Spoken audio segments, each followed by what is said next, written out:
Magandang araw po, welcome po sa aking bagong YouTube channel na Nov9 TV on the spot. Real talk, real fast. Okay, wala na po tayong intro-intro.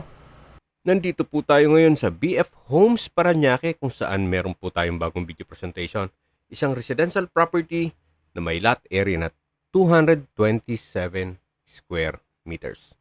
May floor area po ito na 200 square meters more or less. Samahan niyo po ako. Pasok po tayo. Welcome po dito sa bahay ni Doc. Ito po'y fully furnished kaya lahat pong nakikita niyong gamit ay kasama po yan. Although nasa Amerika po siya pero ito'y well-maintained. Kita nyo naman po, napakalinis, napakaaliwalas, wala po kayong ipapagawa dito. Once na ma-acquire nyo ito, pwede nyo na pong lipatan kaagad. At kumpleto na rin po ang mga kagamitan. Meron pong split type aircon dito sa side na to, may TV, at ito po yung kitchen countertop. Meron pong modular kitchen cabinet. Then, dito po sa baba ay may kitchen drawers at storage ng kitchen utensils. At may outlet na rin po sa kitchen wall.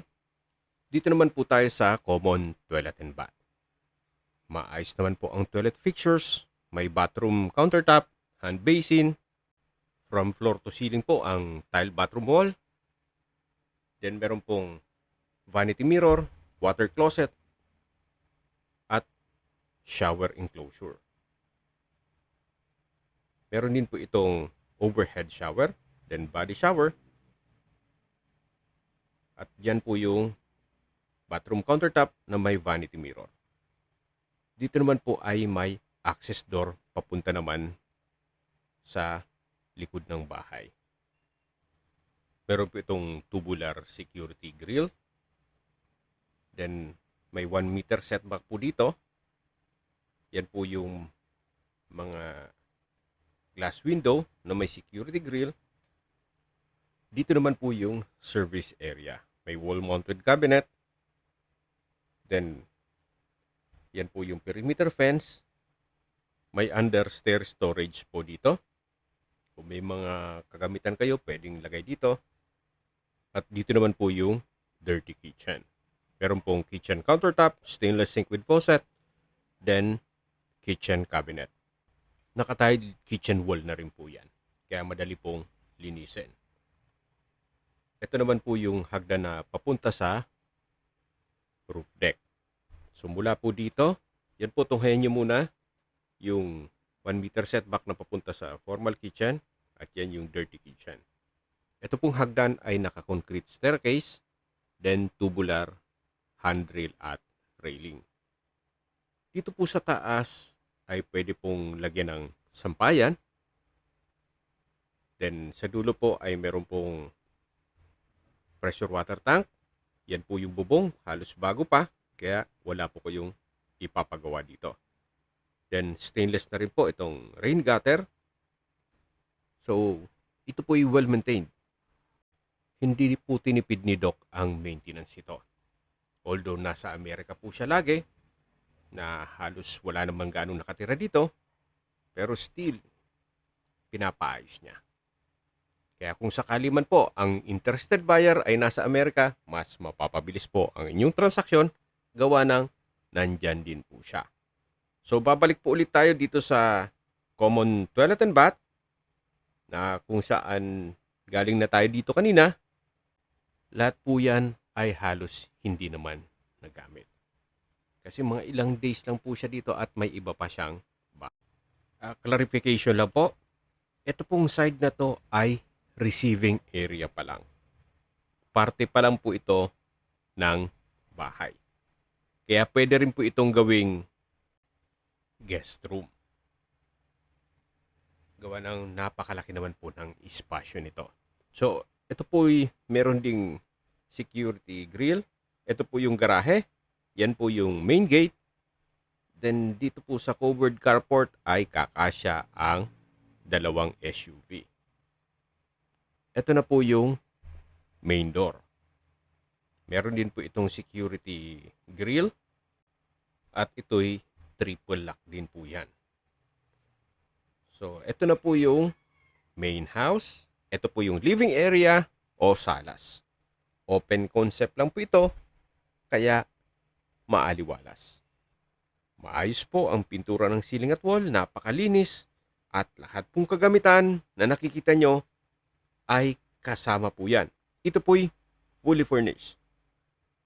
Yan po, meron pong malaking mirror, at ito naman po yung first bedroom.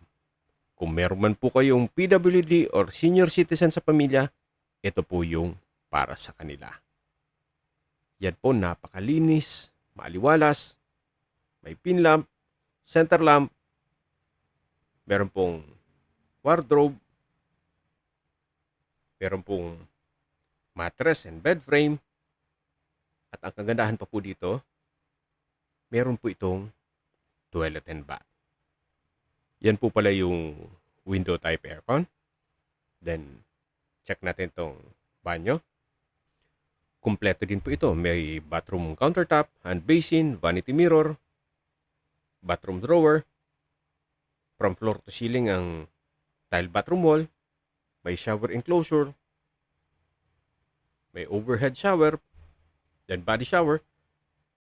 May corner rack. Then water closet with bidet. Drop lights. Bathroom window with Korean blinds. At yan po, tunghayin nyo po itong first bedroom. Napakalinis po at napakaliwalas. Labas po tayo dito sa master's bedroom o yung first bedroom. Yan po ulit yung living area. Kompleto na po ang kagamitan. Meron din pong centralized aircon. Then lahat pong glass windows ay may Korean blinds. Ito naman po yung second bedroom. Malaki na rin po ang espasyo nito.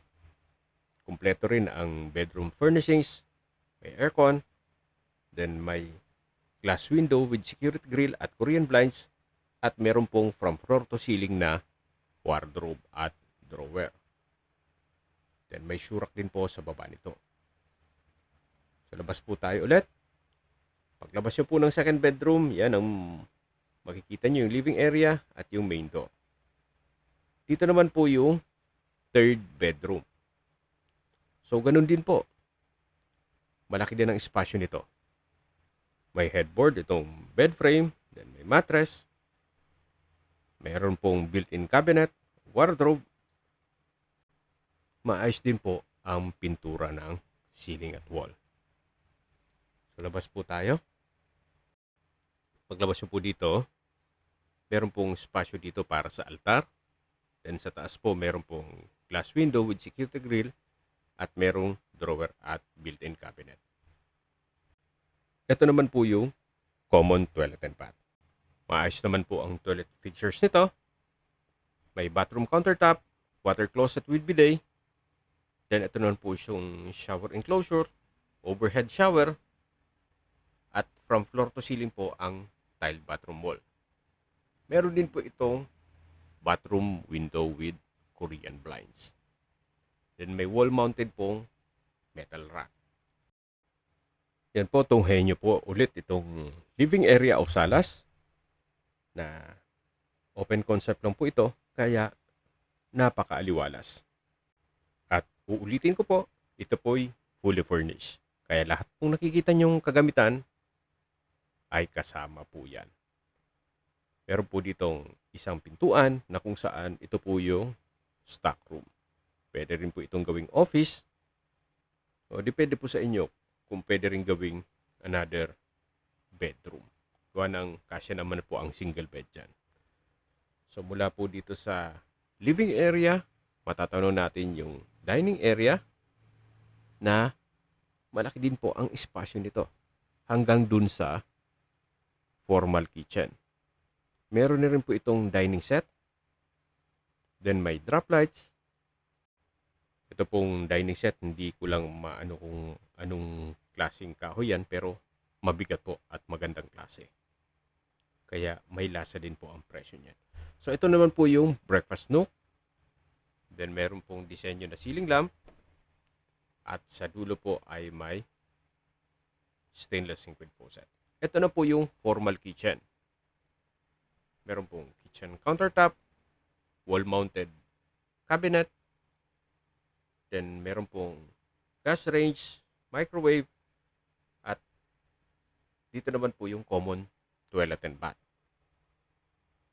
May bathroom countertop, water closet with bidet, shower enclosure, overhead shower, at from floor to ceiling po itong tiled bathroom wall.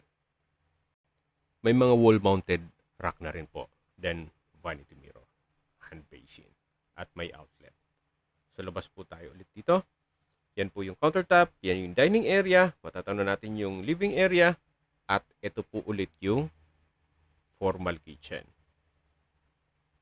Dito po sa baba ng breakfast nook ay meron pong kitchen cabinet. Ganun din po dito sa kabila.